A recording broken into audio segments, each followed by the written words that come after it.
आकाश news, खबरों की तह तक, खबरों की तह तक, खबरों की तह तक, खबरों की तह तक। भारत एवं पाकिस्तान के बीच चल रहा अघोषित युद्ध अब युद्ध विराम में तब्दील हो गया। अमेरिका के राष्ट्रपति ने युद्ध विराम की घोषणा की, जो देशवासियों को नागवार गुजरा। ट्रंप कौन होते हैं भारत के मामले में कोई फैसला लेने वाले? ये कहना है बुराड़ी ब्लॉक कांग्रेस कमेटी के अध्यक्ष रविंद्र त्यागी का। की बात रही कि अचानक इस युद्ध विराम की घोषणा हुई। युद्ध का रुकना हमेशा अच्छा होता है, मानवता के लिए अच्छा है, क्योंकि लड़ना कभी भी अच्छा नहीं है। लेकिन कभी कभी किसी मसले का हल, शांति, लंबी शांति के लिए एक बड़ा युद्ध भी लड़ना जरूरी हो जाता है। लेकिन फिर भी मैं चाहूँगा, ये एक स्वागत योग्य कदम है युद्ध का रुकना।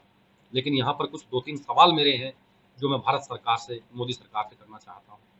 पहली बात तो ये कि पाकिस्तान और भारत के बीच में यदि तनाव चल रहा था, गोलीबारी चल रही थी, तो उसकी घोषणा, उसको बंद करने की घोषणा 3000 मील दूर बैठे राष्ट्रपति डोनाल्ड ट्रंप ने क्यों की?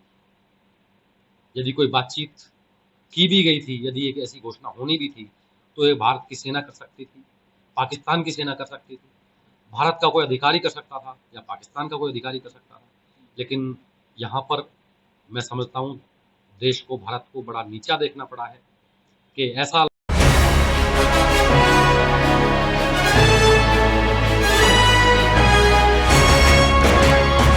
रविंद्र त्यागी ने युद्ध विराम का समर्थन करते हुए कहा कि युद्ध किसी के लिए भी ठीक नहीं है, लेकिन भारत के मामले में अमेरिका कौन होता है फैसला लेने वाला।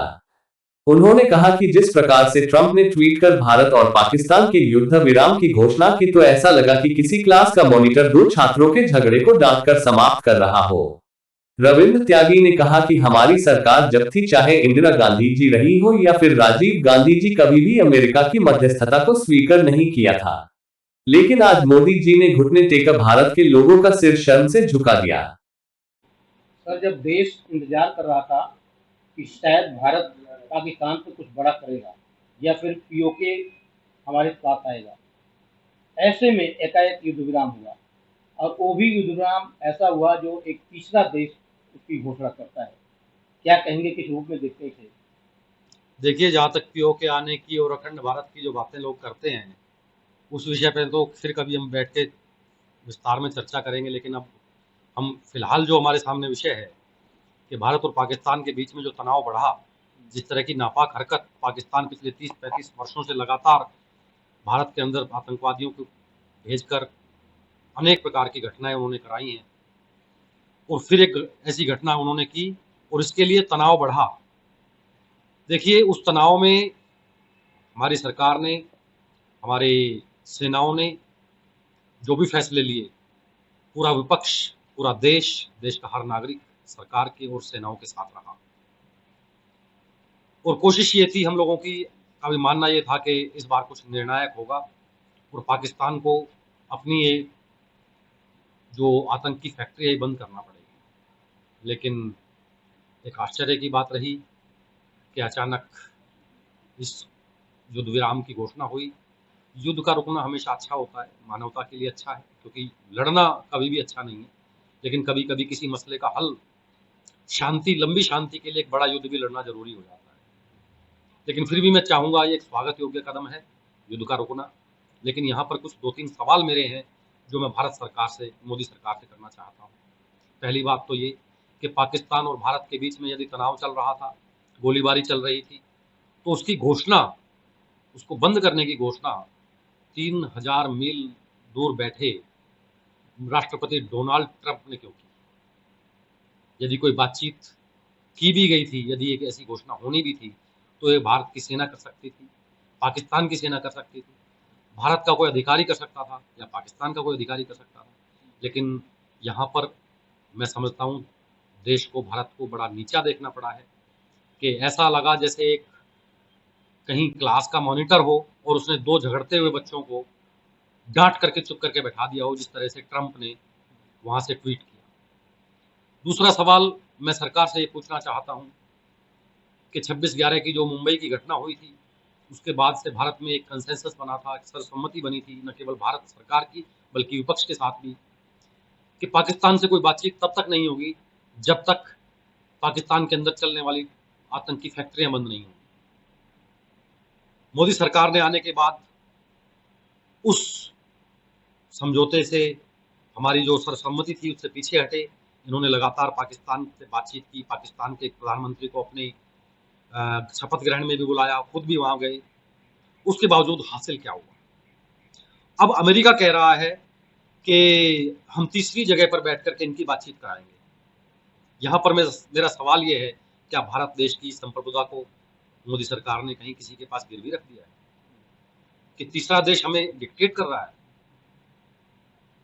शिमला समझौता जब हुआ था 1971 की वार के बाद, तो दोनों देशों के बीच समझौता हुआ था कि किसी भी तीसरे पक्ष की मध्यस्थता स्वीकार नहीं करी जाएगी।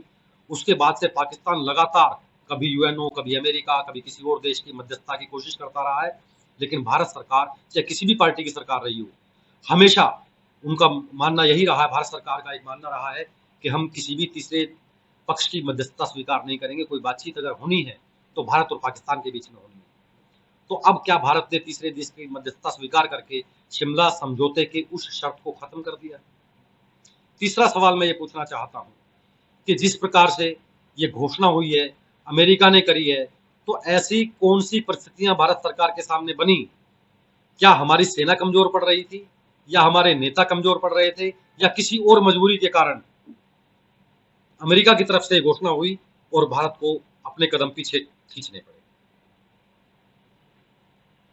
और पहले भी इस प्रकार की घटनाएं पहले भी होती रही हैं। जो कांग्रेस की सरकार थी, तो यही लोग थे जो कांग्रेस पे आरोप लगाते थे कि कांग्रेस जो है समझौता कर लेती है या फिर बार बार एक टेबल पे बैठ जाती है। आज इन लोगों ने इतना बड़ा अवसर खो दिया और एक तीसरे की मध्यस्थता स्वीकार की कहीं न कहीं। और क्या कहेंगे, क्या ये कहीं ना कहीं फेलियर है? और जिस प्रकार से पहलगाम घटना हुई, वो भी एक इंटेलिजेंस फेलियर ही। देखिए, पहलगाम की घटना पर तो विस्तार से अगर चर्चा की जाए तो थोड़ा संक्षिप्त में आपको बता दूं कि जिस तरह की वो घटना हुई, वो पूरी तरीके से भारत सरकार की फेलियर थी, क्योंकि जहां पर वो हमारे निर्दोष पर्यटक वहां मारे गए, उससे एक हफ्ता पहले ही अमित शाह जी 3 दिन कश्मीर रह करके आए थे और उन्होंने आके घोषणा करी थी कि कश्मीर में पूरी तरीके से सब कुछ सुरक्षित है, और पर्यटकों को प्रोत्साहित किया था कि आप वहां जाइए। और जहां जिस जगह पर बैसरन घाटी के अंदर ये घटना हुई, वहां पर बाद में देखने को ये मिला कि जब वो घटना हुई तो वहां पर कोई भी सुरक्षा बल मौजूद नहीं था। आधे घंटे पौने घंटे तक वो लोग वहां पर मौत का नंगा नाच खेलते रहे और वहां से वो घटना को करकर निकल भी गए। आज तक उन 4 लोगों का ये नहीं पता कि वो कौन थे और कहां से आए थे और कहां चले गए। वो क्या उनको आसपास चारों तरफ से घेरा गया? तो ये तो एक सवाल बनता ही है। लेकिन फिलहाल तो मैं बात ये करना चाहता हूँ कि जो फिलहाल की पिछले 1 हफ्ते की जो घटनाएं हुई हैं, मैं चाहता हूँ कि भारत सरकार इस पर एक साफ जवाब दे, संसद का एक विशेष सत्र बुलाया जाए और उसमें विपक्ष के और जनता के सवालों का जवाब दिया जाए। यहाँ पर मैं एक बात और कहना चाहता हूँ भारतीय मीडिया के बारे में। जिस प्रकार से 9 और 10 तारीख की रात को मई में भारतीय मीडिया ने एक नौटंकी की तरह से इस युद्ध का प्रचार किया। कोई इस्लामाबाद पर कब्जा बता रहा था, कोई कराची पर कब्जा बता रहा था, कोई लाहौर पर कब्जा बता रहा था। इन्होंने देश की गरिमा के साथ खिलवाड़ किया है। इन न्यूज चैनल्स ने पूरे देश, पूरी दुनिया के अंदर मजाक उड़वाया है। जो वो चैनल के जो फुटेज हैं वो पूरी दुनिया में घूम रहे हैं। आजकल सोशल मीडिया का जमाना है, कोई बात छुपती नहीं है, रुकती नहीं है। तो इन चैनल्स पर सरकार की तरफ से कार्रवाई की जाए और उनसे जवाब लिया जाए कि इस तरह की उन्होंने हरकतें क्यों की। ठीक है, thank you. Operation Sindoor, operation Sindoor.